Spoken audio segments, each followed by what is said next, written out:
मेरी शादी एक अमीर घर में हुई थी। शादी की पहली रात मेरे सास ससुर ने कहा कि बेटी, अगर अपनी जान प्यारी है तो यहाँ से फौरन भाग जाओ। लेकिन मैं तो अपने पति से बहुत खुश थी। फिर एक दिन मैंने यह बात अपने पति को बता दी। अगले दिन सुबह उठी तो मेरे सास ससुर घर पर नहीं थे। पति से पूछा तो पति कहने लगा, अपने रिश्तेदारों के घर चले गए हैं। मुझको कुछ अजीब लगा। मैं जब सास ससुर के कमरे में गई तो अंदर का दृश्य देखकर मेरी टांगें कांपने लगी। अंदर तो मेरा नाम सुधा है। घर के हालातों से तंग आकर मुझे नौकरी की जरूरत पेश आई थी, क्योंकि मेरी शिक्षा अच्छी थी, इसलिए मुझे किसी भी कंपनी में अच्छी नौकरी मिल सकती थी।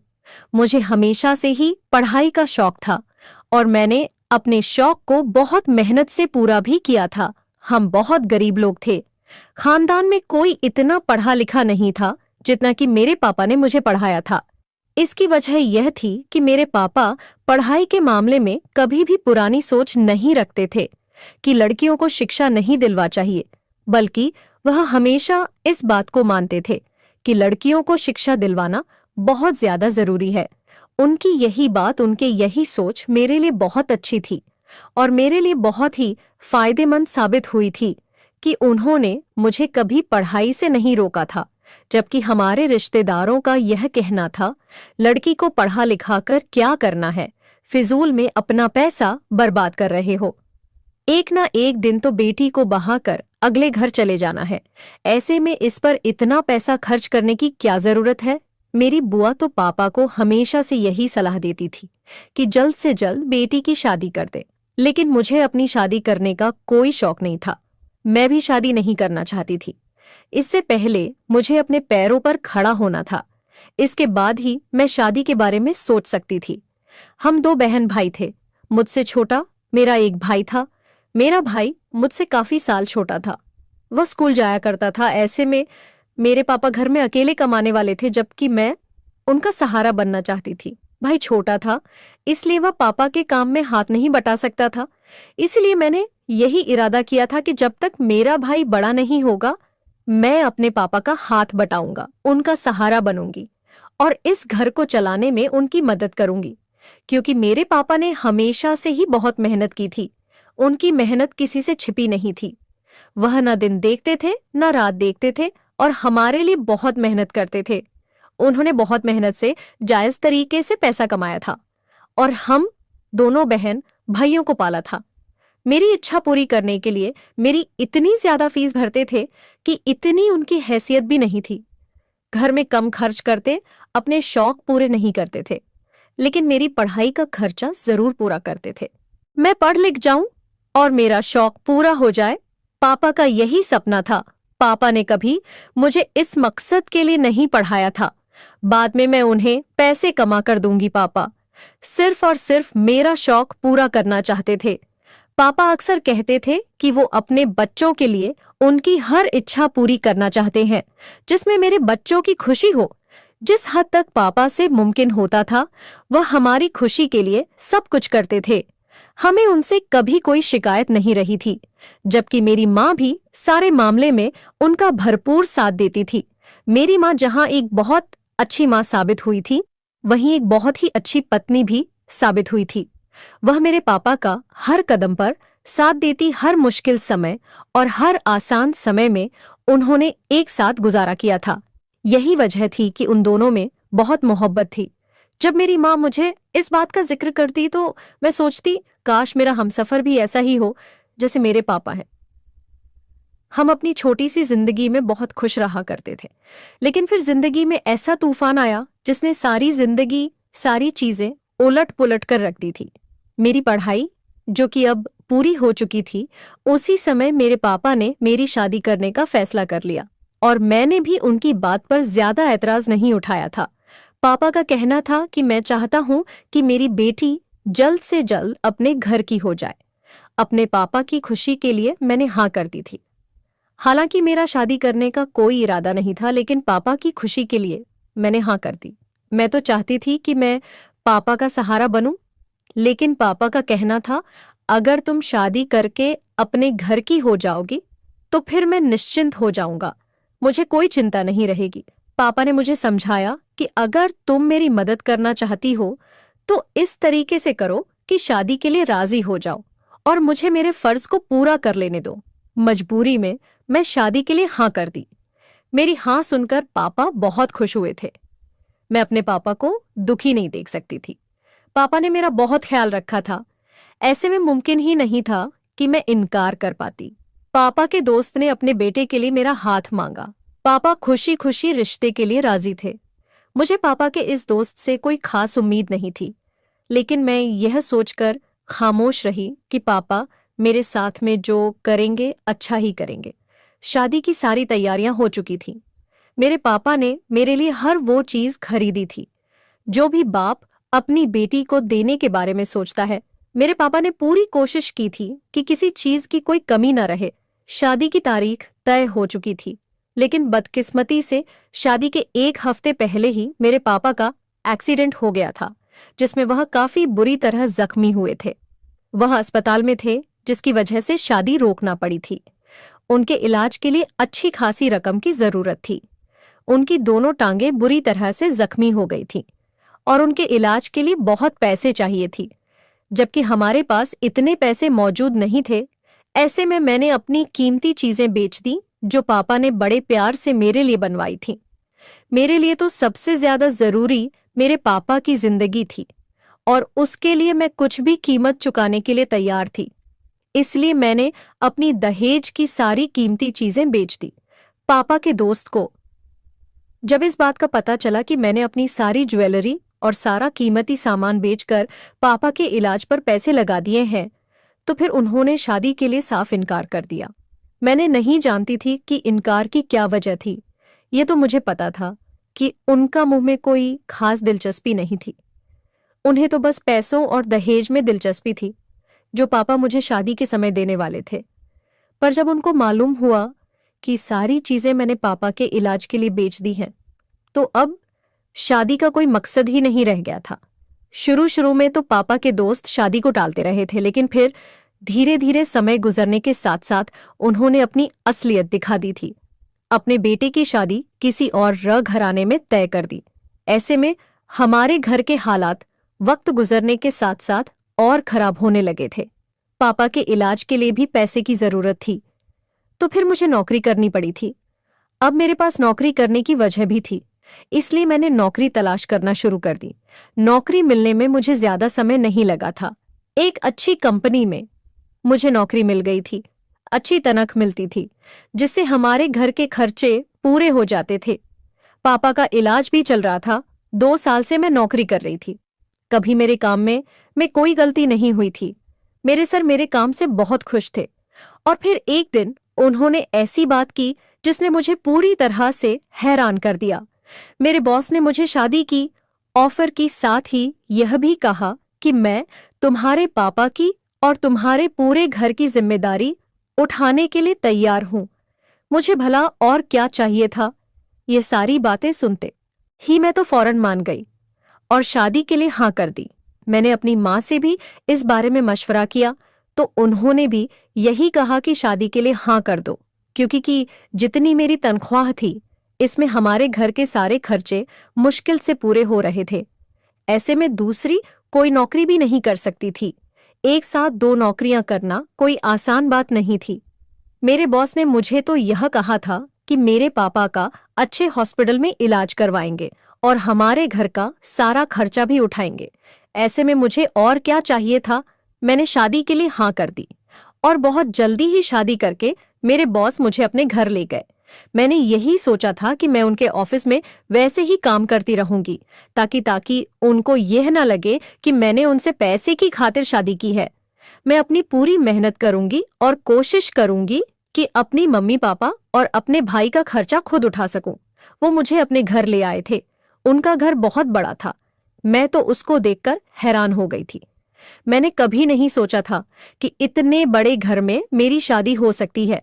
कुछ तो मैंने अपने हालात की मजबूरी से तंग आकर शादी की थी और कुछ मैं पापा के दोस्त को दिखा देना चाहती थी कि अगर उन्होंने अपने बेटे के लिए मेरा रिश्ता तोड़ दिया तो मैं भी उनके बेटे से अच्छे इंसान से शादी करके दिखाऊंगी शादी पर पापा ने अपने दोस्त को बुलावा भेजा था, जबकि शादी के समय महंगे महंगे तोहफे और मेरा इतना अमीर ससुराल देखकर वह लोग चौंक गए थे।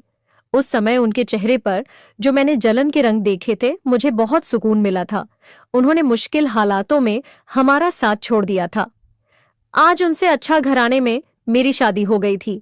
पापा के दोस्त और उनकी फैमिली तो देखते रह गए थे। उनको विश्वास नहीं हो रहा था कि मेरा कभी इतने बड़े और अच्छे घर में रिश्ता हो सकता है। जिस समय उन्होंने मेरा रिश्ता ठुकराया था, तब उसी समय उनको यह बात पता चली थी कि मैं नौकरी करने लगी हूं। तो उस समय भी वह बहुत पछताए थे कि अगर वो मुझे बहू बना लेते तो आज उनके घर के हालात बदल जाते और मैं उनको कमा कर देती। ऐसे में उन्हें और क्या चाहिए था, लेकिन उन्होंने अपने पैरों पर खुद कुल्हाड़ी मारी थी। जिस जगह उन्होंने अपने बेटे का रिश्ता किया था, वो लोग थोड़े से अमीर तो थे, लेकिन उतने ही उनको गुरूर और घमंड था। शादी के 2 महीने में ही उन्होंने उन लोगों को दिन में तारे दिखा दिए थे। उनको उनकी औकात याद दिला दी थी। उनकी बहू सुनने में आया था कि अपनी सास की आए दिन बेइज्जती करती रहती थी, और फिर शादी से 2 दिन पहले मुझे यह खबर मिली कि वह अपने पति को लेकर अलग घर में रहने लगी है। जबकि पापा के दोस्त, उनकी फैमिली तो पैसे के लालच में अब बेटे से भी हाथ धो बैठे थे। मेरी शादी को कुछ दिन गुजर गए। मेरा पति मेरा बहुत ध्यान रखता था। मेरे साथ साथ मेरे घर वालों की भी काफी चिंता करता था। मैं इस बात से बहुत सुकून से थी कि हम लोगों को किसी का सहारा मिल गया था।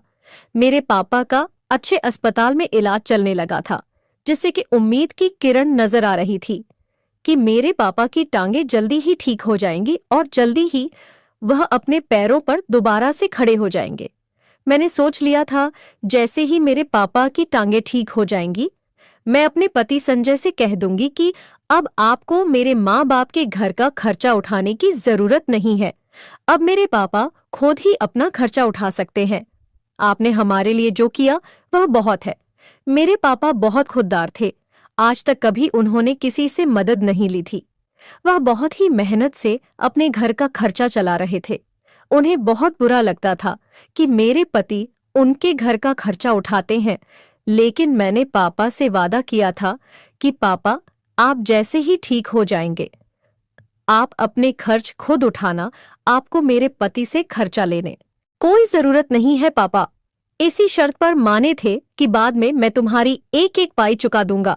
मैंने भी पापा को तसल्ली दी थी कि आपको जैसा ठीक लगे ऐसा ही करना, लेकिन अब भी फिलहाल आपको मदद लेनी ही पड़ेगी। मेरे पति ने आज तक मुझ पर कभी एहसान नहीं जताया था कि मैं तुम्हारे घर का खर्चा उठा रहा हूं। मैंने अपने पति के जैसा अच्छा इंसान अपनी पूरी जिंदगी में नहीं देखा था।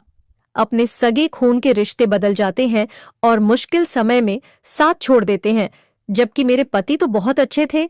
वह मेरे पापा की पूरी जिम्मेदारी उठाए हुए थे। ऐसे में मुझे मेरा पति किसी फरिश्ते से कम नहीं लगता था।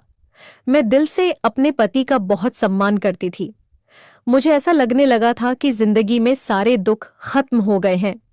मैं पहले की तरह बहुत ही सुकून से और खुशी खुशी जिंदगी गुजारने लगी थी।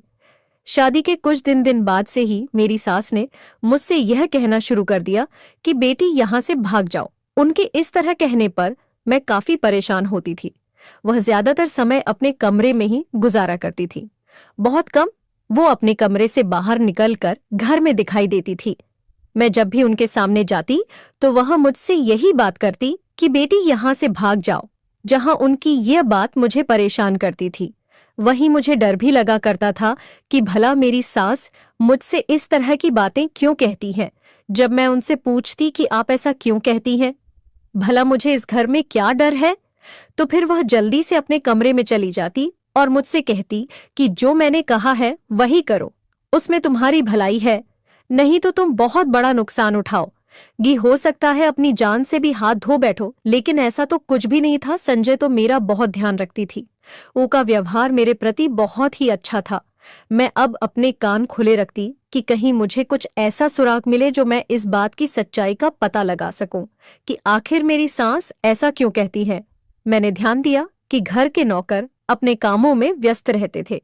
वह कभी मुझसे बात नहीं करते थे। सब अपने काम में लगे रहते थे। मैं जब भी घर के नौकरों से बात करने की या उनसे कुछ पूछने की कोशिश करती तो वह मेरी किसी बात का जवाब नहीं देते। काम के अलावा वह मुझसे कोई बात नहीं करते। मैं घर के बारे में या फिर अपनी सास के बारे में कुछ पूछती तो यही कहते कि हमें इस बारे में कुछ नहीं मालूम, हम तो यहाँ पर नए हैं। इन सारी बातों में एक और बात जो हैरान करने वाली थी वह यह थी कि मेरा पति जो मुझसे बहुत मोहब्बत करता था, वह इतना हमदर्द इंसान था कि मेरे घर वालों की चिंता भी करता था, लेकिन अपनी माँ से बहुत दूर था। वह कभी भी ऑफिस से आकर अपनी माँ से मिलने उनके कमरे में नहीं जाता था, ना ही कभी उसने अपनी माँ का जिक्र मेरे सामने किया था। ऐसा लगता था जैसे वह जानता ही नहीं कि इस घर में उसकी माँ भी मौजूद है। वो दोनों कभी आपस में मिलकर नहीं बैठे थे, ना ही आपस में कोई बात करते थे।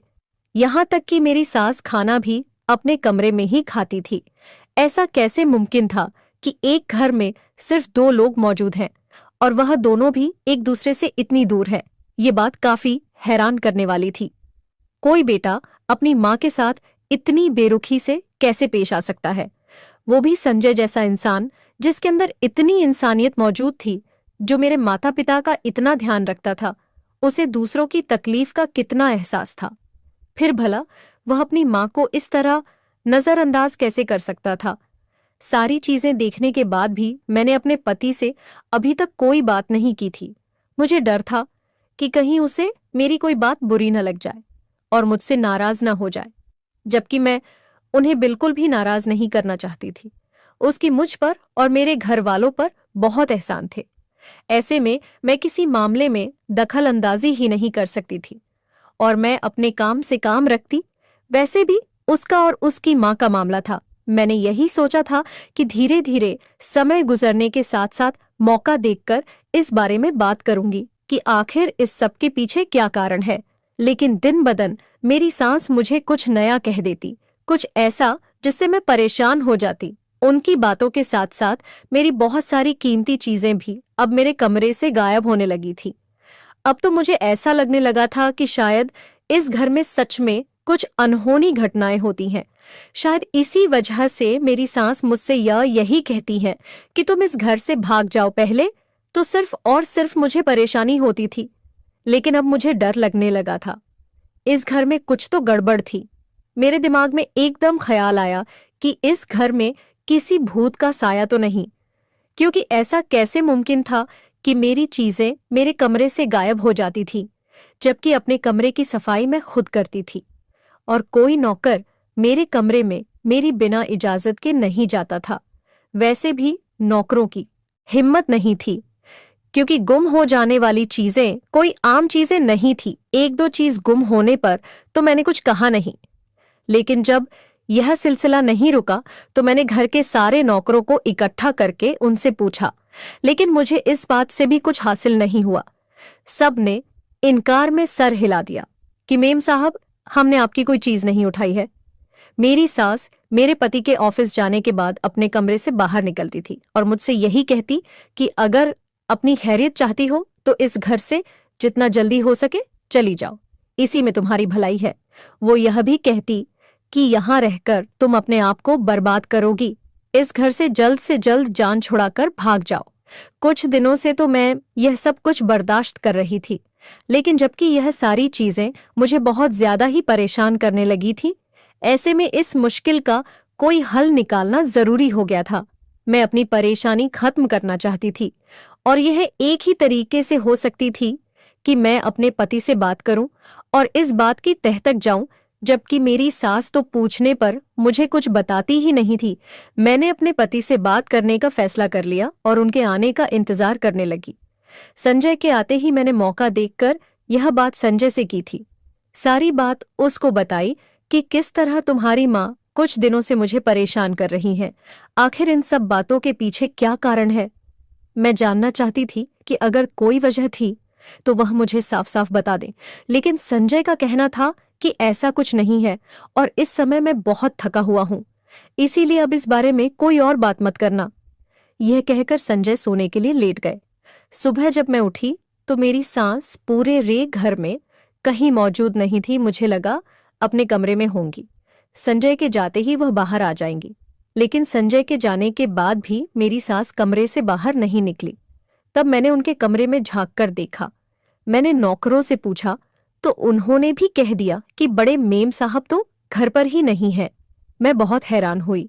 शाम को जब संजय ऑफिस से घर लौटे तो मैंने उनसे पूछा कि आखिर तुम्हारी मम्मी कहाँ चली गई, तो उन्होंने कहा कि वह अपने रिश्तेदारों के घर चली गई हैं और कुछ दिन वहीं रहेंगी। मैं बात पर हैरान थी कि वो इस तरह अचानक कैसे अपने किसी रिश्तेदार के घर चली गई। आज से पहले तो वह कभी नहीं जाती थी। मुझे कुछ ठीक नहीं लग रहा था। मुझे महसूस हो रहा था जैसे मेरे साथ कुछ गलत होने वाला है, जो मुझे नहीं मालूम था। मुझे दाल में कुछ काला लगने लगा था। अब मैं अपने पति के जाने का इंतजार करने लगी। अगले दिन अपने पति के जाते ही अपनी सास के कमरे में चली गई और जाकर उस कमरे की तलाशी ली। लेकिन जैसे ही बेड की चादर हटाई तो मेरी जान निकल गई। नीचे वहीं मेरा हीरो वाला सेट पड़ा था, जो शादी के मौके पर मेरे पति ने मुझे मुंह दिखाई में दिया था और शादी के 2 दिन बाद से ही मेरे कमरे से गायब हो गया था और मुझे अब तक नहीं मिला था।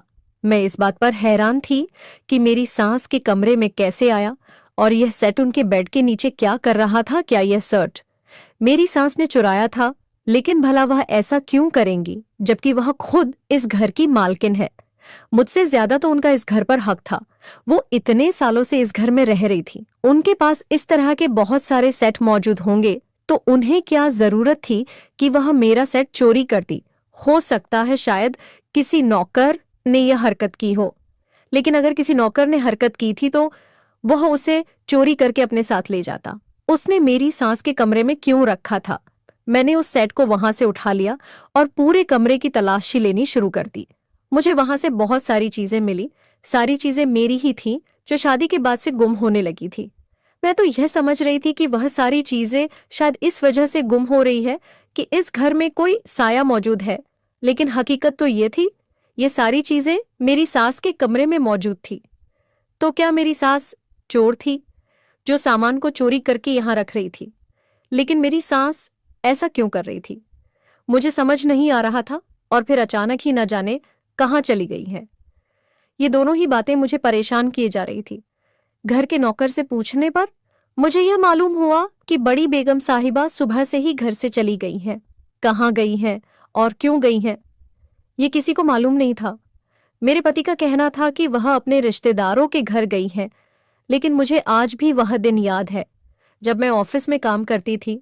उस समय मेरी संजय से शादी नहीं हुई थी, न ही ऐसी कोई बात थी। उस समय उन्होंने मुझे बताया था कि उनका कोई भी करीबी रिश्तेदार नहीं है। फिर अचानक से उनकी माँ के करीबी रिश्तेदार कहाँ से आ गए थे? क्या मेरे पति मुझसे झूठ बोल रहे थे या मेरी सास ठीक कह रही थी कि मैं इस घर से भाग जाऊं? क्या सच में इस घर में कोई गड़बड़ थी और इसी वजह से मेरे पति ने मेरी सादसा को इस घर से गायब कर दिया था ताकि वह मुझे सच्चाई न बता दे? ये सारी बातें मैं अपने कमरे में बैठी सोच रही थी। सास के कमरे से मेरा जो भी सामान मिला था वह मैं अपने साथ ले आई थी। अब मैं सबके बारे में अपने पति से बात करना चाहती थी। ये सारी हकीकत उन्हें बताना चाहती थी। आखिर उनकी माँ के साथ क्या समस्या थी जो मुझे पता नहीं थी? इस घर में क्या हो रहा था? पहले मेरी जब भी कोई चीज गुम हो जाती थी तो मेरे पति हमेशा यही कहते थे कि मैं तुम्हें नहीं ला दूंगा। तुम इतना सोच विचार मत करो, जो चीज खो गई उसे खो जाने दो। कोई बात नहीं, मैं इन सब चीजों को उठाकर अपने कमरे में ले आई थी ताकि मैं अपने पति को दिखा सकूं और उनसे पूछ सकूं कि यह सब सामान तुम्हारी माँ के कमरे में मिला है, तो भला उन्होंने मेरा सामान क्यों चुराया था? क्या वो इस शादी से खुश नहीं थी या फिर कोई और कारण था? जो भी था, सच सामने आने वाला था और मैं भी सच जाने बगैर इस घर में नहीं रहना चाहती थी। मेरी सारी मजबूरियां एक तरफ, लेकिन इतनी बड़ी बात एक तरफ थी। ये कोई आम बात नहीं थी। मैं इसे मामूली समझकर नजरअंदाज नहीं कर सकती थी। अगर कोई नौकर इस तरह की कोई हरकत करता तो समझ में आता था, लेकिन घर की मालकिन ऐसा क्यों कर रही थी? जरूर इसके पीछे कोई बड़ी वजह थी और जिसे मेरा पति अच्छी तरह जानता था, लेकिन शायद वह मुझे बताना नहीं चाहता था। वह मुझे इन सारी चीजों से दूर रखना चाहता था, जबकि हम किसी इंसान को अगर सच्चाई से जितना दूर रखने की कोशिश करते हैं, वह इंसान उतना ही उसका पीछा करता है और फिर एक दिन सारी हकीकत जानकर ही दम लेता है। मैं कभी भी डरपोक नहीं रही थी। मैंने हमेशा से ही बहादुरी से हालात का सामना किया था, कभी भी डरकर पीछे हटने वाली नहीं थी और आज भी इस समस्या से पीछे नहीं हट सकती थी।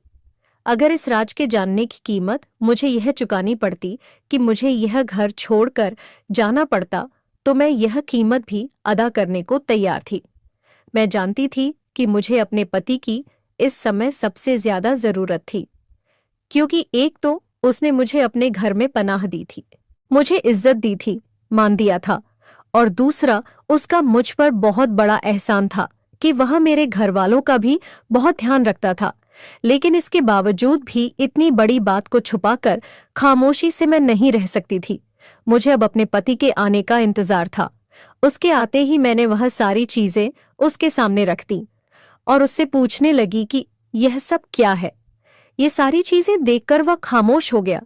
मैंने कहा, इस बारे में क्या? तुम्हें पहले से पता था कि यह सब तुम्हारी माँ ने किया था, लेकिन संजय ने मुझे नहीं बताया। उसकी माँ ऐसा क्यों करती थी? उसने मुझसे यह सच छुपा लिया। लेकिन फिर मैंने भी घर छोड़कर चले जाने की धमकी दे दी। फिर संजय ने सब कुछ बता दिया कि जो भी कीमती चीजें गायब होती थीं, इन सब के पीछे मेरी माँ का ही हाथ था। मैंने संजय से कहा कि भला तुम्हारी माँ को चीजें चुराने की क्या जरूरत पेश आई थी? वो तो घर की मालकिन थी, उनके पास तो मुझसे भी ज्यादा महंगी चीजें मौजूद होंगी, तो फिर इन मामूली सी चीजों की क्या जरूरत थी? और वैसे भी मेरे पति ने मुझसे इतना झूठ बोला था कि मेरी सास अपने रिश्तेदार के घर चली गई थी, जबकि उनका तो कोई करीबी रिश्तेदार ही नहीं था। मेरे पति का कहना था कि वह यह सब कुछ मुझे कभी नहीं बताना चाहते थे, लेकिन अब यह सच्चाई बताना जरूरी हो गई है। और फिर मेरे पति ने मुझे पूरा सच बताया। संजय ने बताया, इस घर में जो औरत मौजूद थी वह मेरी माँ नहीं थी, बल्कि वह मेरे पापा की दूसरी पत्नी थी।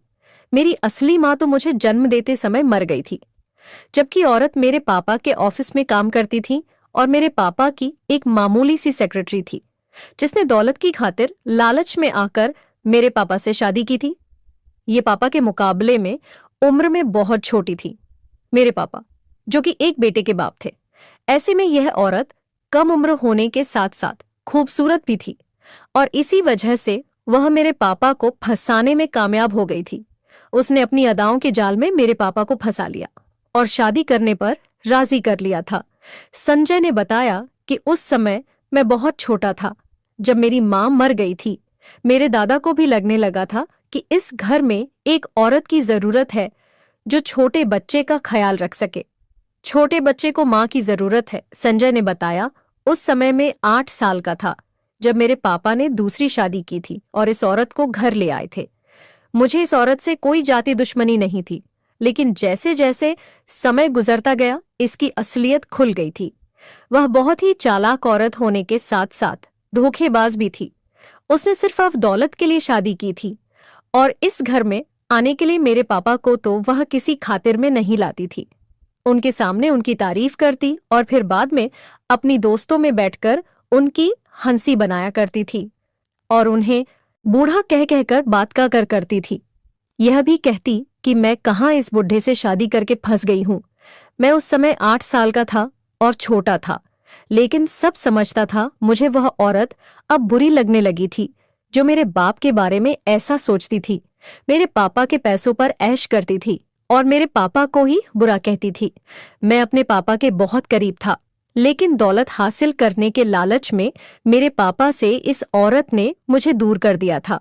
दोनों बाप बेटे को एक दूसरे से दूर कर दिया और पूरे घर पर खुद कब्जा कर लिया था।